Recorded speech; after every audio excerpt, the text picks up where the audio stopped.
Welcome to the Allen Eagles Fans Club AEFC Finally Friday Football Podcast for 2018.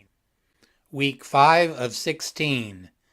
The Allen Eagles versus the McKinney Lions at McKinney ISD Stadium Friday, September 28th at 7 p.m. At the end of the podcast, I have my Eagle fan story I promised from last week. What happened last week? The game against Plano had been moved up to Thursday to beat the weather, but the weather ended up beating down on us. Still better in the end than Friday conditions ended up being. So another 1 hour and 45-minute rain delay. Allen defeated Plano Wildcats 49-14 at Eagle Stadium. Just after the opening kickoff to Plano, the game was delayed due to a storm moving up from the south. When the storm really kicked in, it was hard at times to see the visitor side from the concourse through the driving rain. Even under the concourse, the wind was pushing the rain into the covered areas. Finally, when play got started, Allen scored on their first possession, and the game went back and forth for several drives. The first quarter ended with Allen leading 7-0. Plano scored on their fourth possession on a 7-play drive. 3 of the plays happened after the quarter changed to tie the score up 7-7. This was the first time that Allen's number one defense, or first team defense, was scored on this season. It also was the first time an opponent this season had a drive in the red zone. I mean that by inside the 20-yard line all season. The other scores were late touchdowns, were from a longer distance away. Then Allen scored on the next 3 drives to take a 28-7 lead into halftime. On Allen's opening drive of the second half, there was a Grant Tisdale interception, but Plano threw an interception on their next play. Then on a 1-play long pass touchdown, it made it Allen 35 to Plano 7 early in the third quarter. Plano did score on their second drive of the second half, bringing them up to 14. Allen scored on their next drive, Allen 42, Plano 14. On Plano's fourth possession of the second half, a 12-play drive that got down to Allen's 1-yard line, and on a first and goal, the quarterback sneak was fumbled into the end zone, and after 2 plays, Allen scored, making it 49-14, which ended up being the final score. This was Allen's 13th straight win over Plano. Allen rolled up 539 yards of total offense, 309 yards rushing. Selden Manning had 99 yards rushing with a 24-yard average per carry. He had runs of 47 was his long early in the game, 32, 6, and 14. He only ended up with 4 carries for the whole game. Grant Robinson had 85 yards rushing, averaging 12 yards a rush. His long was 61 yards. Raylan Sharp had 80 yards rushing, averaging 40 yards per rush. He had runs of 61 and 19. Grant Tisdale had 41 yards of rushing, averaging about 6 yards a carry. And on a 17-yard run, it was a 4th and 6, where he hurdled a defender for a few extra yards. And on a 7-yard run, on a 3rd and 6 during Allen's 11-play drive that led to a 10-yard touchdown pass to Theo East, making it 28-7 Allen at that point. The team averaged over 14 yards per rush. In the passing game, we had 230 yards. Tisdale was 18-25 for 215 yards, 3 touchdowns, and that 1 interception. Bryson Green had 3 catches for 60 yards and 1 touchdown. Long plays of that 50-yard pass play. Theo East was 5 catches for 76 yards with 2 touchdowns. His long was a 52-yard pass play where he was wide open over the middle and ran it into the end zone. 4 other receivers combined for 11 catches for 74 yards for nearly a 7-yard per catch average. Allen penalties were a little bit high. They had 9 penalties for 73 yards. The game finished approximately at 11:30 p.m. And just so you know, I did stay to the end and I did turn out the lights before leaving the stadium. Insert smiley face here. What's ahead this week? Marcus Shavers, an Allen and University of Arkansas alum, comes to McKinney after posting an 18-6 record at Lubbock Escado, which gave him his first head coaching opportunity in 2016. He takes over for Jeff Smith, who was named the assistant athletic director in Prosper. McKinney will lean heavily on senior cornerback number 24 Andrew Pitts, who's coming off a first-team all-district season, and their senior running back number 6 Cordick Dunn, who finished for 662 yards and 5 touchdowns as a backup last season. Pitts has morphed into one of the best cornerbacks in the area last season after collecting 6 interceptions and will be leaned upon by Shavers and his staff to be the stabilizing force for what will be a young defense. Number 2, Kelvin Thomas is their starting quarterback, and again mentioned Dunn. He is their best running back so far this season. He has 676 yards with a 7.6 average per carry and 5 touchdowns. We will be playing in the new McKinney ISD Stadium. Interesting note, they mirrored each side so season ticket holders that can have their same seat on the visitor side when it's a away game against another McKinney team. Inside the Allen Eagles huddle. Selden Manning had another great game. He only had 4 rushes. The coaches are finding ways to get the ball to Raylan Sharp even when he's not the quarterback.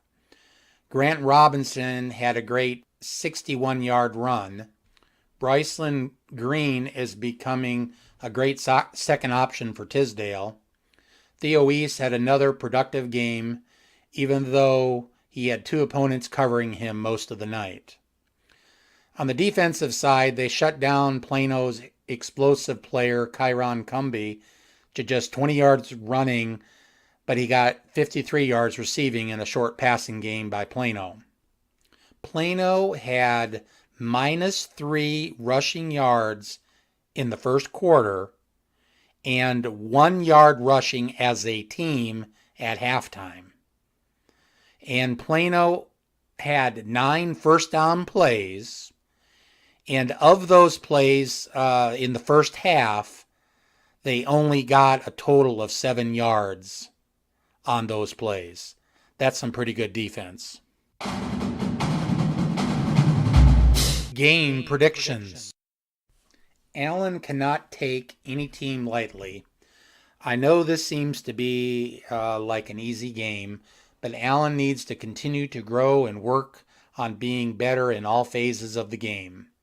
We need to get out in front early so the 3s and 4s can work on their experience and we can stay healthy as a team. Around the District 9-6A. The standings after 4 weeks. Allen is 4-0 overall, 1-0 in the district. Allen has a plus 128 point differential with 3 home games. Prosper is 4-0 overall, also 1-0 in the district. They have a plus 135 point differential, and they've had 3 home games. Plano East is 4-0 overall, 1-0 in the district. Point differential of plus 107, and they've had 3 road games. Jesuit is 2-2 overall, 1-0 in the district. Plano is 1-3 overall, 0-1 in the district. McKinney is 0-4, 0-1 in the district. Boyd 0-4, 0-1 in the district. West is 0-4, 0-1 in the district. On September 28th schedule, all games are Friday at 7 p.m. Allen is at McKinney ISD. Boyd is at Jesuit. Prosper is at Plano East at Kimbrough. This game should reveal who is Allen's biggest challenge in the district. Plano West is at Plano at Clark Field. Motivational Reflections. Ability is what you're capable of doing. Motivation determines what you do. Attitude determines how well you do it. Lou Holtz. Final thoughts. My story of being delayed 11 years before I became an Allen Eagles football fan. In case you didn't hear in the last podcast, I want to introduce myself. My name is Scott Walton, and my family and I moved to Allen in 1994. Married to Bonita for 31 years, have a son, Aaron, that graduated in 2010, and a daughter that graduated in 2012 from Allen High School. As promised, I want to share my story, my journey of becoming an Allen Eagles football fan and why it was delayed 11 years. It was the fall of 1996 after a girls' volleyball game. My son and I attended at the high school, now the old freshman center. He was about 4.5, but very smart watching sports, following along, keeping track of the score, figuring out the rules and cheering along with the adults. Not the normal kid that age. Then after the match that night, we worked our way to the parking lot just north of the school. I noticed a football game going on and asked Aaron if he wanted to check it out. He, of course, was all in. I said, let me see how much money I have, and found a few bills and some change. I even looked in the car's floorboard. As we walked closer to the stadium, by this time it was the third or just about the start of the fourth quarter. A lot of the people had already left. The home side crowd was so thin you could almost see through the stands. I did notice that it was not a close game, but I thought it would be fun for Aaron and I to see the stadium and watch the last part of the game. Knowing what I know now, we could have walked around to the north end and been able to see a bit of the game in the stadium or even the south end, but at the time I was new to Allen and didn't know. There was an old ticket shack. I think it might still be there. So there was this older man in it all alone, no one else around. I walked up and asked how much for a ticket for my son and I. He said, your son is free, but it's $5 for you to get in. I told him and showed him all I could scrounge up was $4.63. He said, that is not enough. I explained that my son and I had been over to the volleyball game and we were just wanting to see the inside of the stadium. He said, no, you can't get in as you are 37 cents short. I asked, well, is there a time when we can get into the stadium to take a look? He said, yes, after the horn sounds at the end of the game. I left with a bad taste of Texas high school football. It seemed to be all about making money. But the buzz about the 2007 season got my attention and I started going to some games. In 2008, our daughter was a freshman and was on the color guard, so that got my wife to come to me to the games. It became a Friday night ritual of going to the game, watching Rachel perform and hearing the stories each Friday night and the news and funny, crazy happenings from the escadrille. The 2008 season and eventually state championship was full of amazing memories. When I have time in a future podcast, I'll give a summary of my stories of that season. After the 2008 season, my takeaway was it is so hard to win a state championship. The 2009 season ended with that late night, last second tying touchdown and eventual double overtime loss to South Lake Carroll at AT&T Stadium. In 2010, it ended with Trinity in the playoffs. Trinity ended up getting to the final, but was upset by Pearland. In 2011, the season ended, but again to Trinity in the playoffs. South Lake Carroll was the eventual then 5A D1 state champion. In 2012, something was different. I remember going to Eagle Stadium. It had that new car smell for a scrimmage. I noticed this quarterback warming up, throwing to the receivers.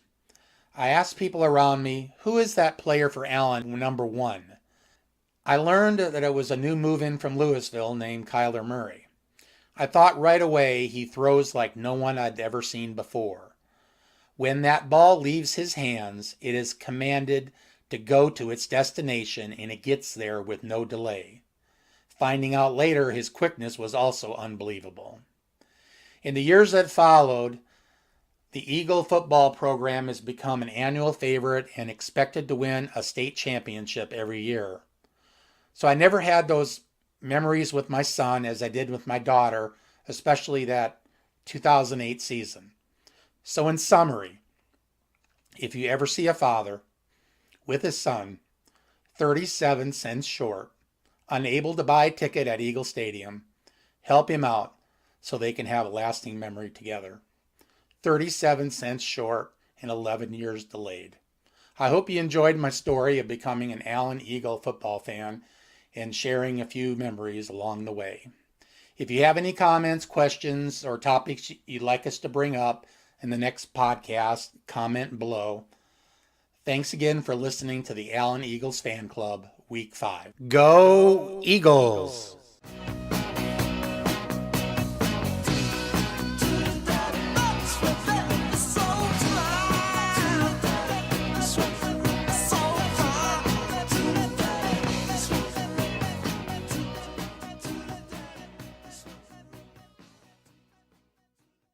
This podcast is for the enjoyment of the Allen Eagles Fans Club and its listeners.